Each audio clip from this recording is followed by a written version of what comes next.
మీ business విస్తరించాలనుకుంటున్నారా? మార్చి 16, 17 హైటెక్స్ లో franchise India biggest ఫ్రో expo. వాళ్ళిద్దరే వేరే ప్రపంచాలు, వేరే కాపురాలు. ఇద్దరికి అస్సలు పరిచయం లేదు, కానీ విధి వారిని కలిపింది.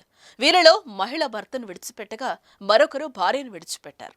ఇద్దరు కలిసి సహజీవనం చేస్తున్నారు. అయితే ఇద్దరికి సంపాదన తక్కువైంది. అక్కడే వారి వక్రబుద్ధి బయటపడింది. దీంతో ఆ జంట దోపిడీలకు పాల్పడడం ప్రారంభించారు.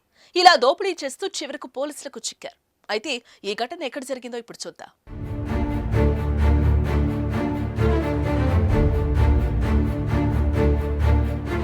కష్టపడి సంపాదించిన ఆదాయం కుటుంబ అవసరాలకు సరిపోకపోవడంతో జల్సాలకు అలవాటు పడిన భార్య భర్తలు దొంగతనాలకు పాల్పడుతూ ఉండడంతో గురువారం వారిని పట్టుకుని అరెస్టు చేసినట్లుగా నల్గొండ డీఎస్పీ శివరాంరెడ్డి వెల్లడించారు. అనంతరం మీడియా సమావేశం ఏర్పాటు చేసి పలు కీలక విషయాలు వెల్లడించారు ఆయన. అదేంటి అంటే, పల్నాడు జిల్లా సత్తెనపల్లికి చెందిన గోపీకృష్ణ భార్యను వదిలేసి ఒంటరిగా ఉంటూ ఉండగా అదే పట్టణానికి చెందిన మహేశ్వరి భర్తను వదిలేసి ఇద్దరు పిల్లలతో జీవనం సాగిస్తోంది. ఈ క్రమంలో గోపీకృష్ణకు మహేశ్వరి పరిచయం ఏర్పడింది. ఇద్దరూ కలిసి తిరుపతిలో పెళ్లి చేసుకున్నారు. అయితే గోపి కారు నడుపుతూ ఉండగా మహేశ్వరి కూలి పనులు చేస్తూ జీవించేవారు. ఇద్దరి ఆదాయం కుటుంబం అవసరాలకు సరిపోకపోవడంతో దోపిడీలకు పాల్పడటం మొదలెట్టారు. గోపి తన కారులో కిరాయికి మాట్లాడుకున్న వ్యక్తులను గమ్యస్థానానికి తీసుకువెళ్తున్న సమయంలో మార్గ మధ్యలో కారు నాపి కారులో ఉన్న వారిని కత్తులతో బెదిరించి వారి దగ్గరున్న నగలు దోచుకునేవాడు. ఈ క్రమంలో ఆ నెల 10వ తేదీన బూరికపాడు గ్రామానికి చెందిన దుగ్గి కృష్ణారావు హైదరాబాద్ లో నివసిస్తున్నాడు.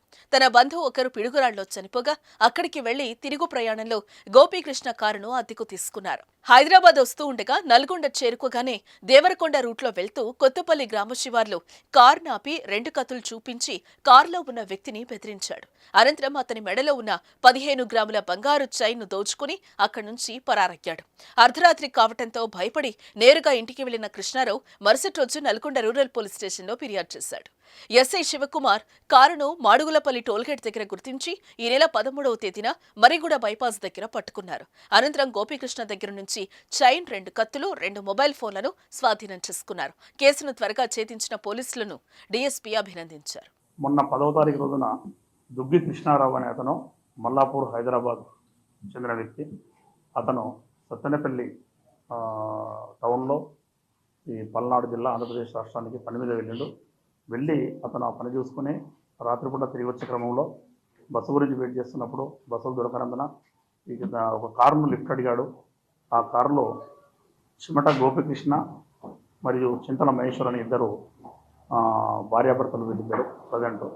వాళ్ళిద్దరిని లిఫ్ట్ అడిగి అక్కడ హైదరాబాద్కి వెళ్తున్నా అంటే వీళ్ళు కూడా హైదరాబాద్ ఎక్కించుకున్నాక హైదరాబాద్ వెళ్లకుండా మధ్యరాత్రి నల్లగొండ మర్రిగూడ బైపాస్ కాడికి వచ్చిన తర్వాత అక్కడ నుంచి నేరుగా నల్గొండ టౌన్లోకి రావడము, అక్కడ నుంచి దేవరకొండ రూట్లో ఒక 4 కిలోమీటర్స్ వెళ్ళిన తర్వాత వాళ్ళు అక్కడ ఆపుకొని వాళ్ళిద్దరు ముందస్తు పథకం ప్రకారంగా వాళ్ళ దగ్గర కత్తులు ఉన్నాయి, వాటిని చూపించి ఆ బండిలో ఎవరైతే లిఫ్ట్ అడిగారో కారులో లిఫ్ట్ అడిగిన కృష్ణారావును బెదిరించి కత్తులు చూపించి బెదిరించి వాళ్ళిద్దరూ ఈ లేడీ మహేశ్వరి అదేవిధంగా గోపీకృష్ణ వీళ్ళిద్దరూ కత్తి చూపి బెదిరించి అతని దగ్గర ఉన్నటువంటి 15 గ్రాములు 1.5 తుల గోల్డ్ను తీసుకోవడం జరిగింది.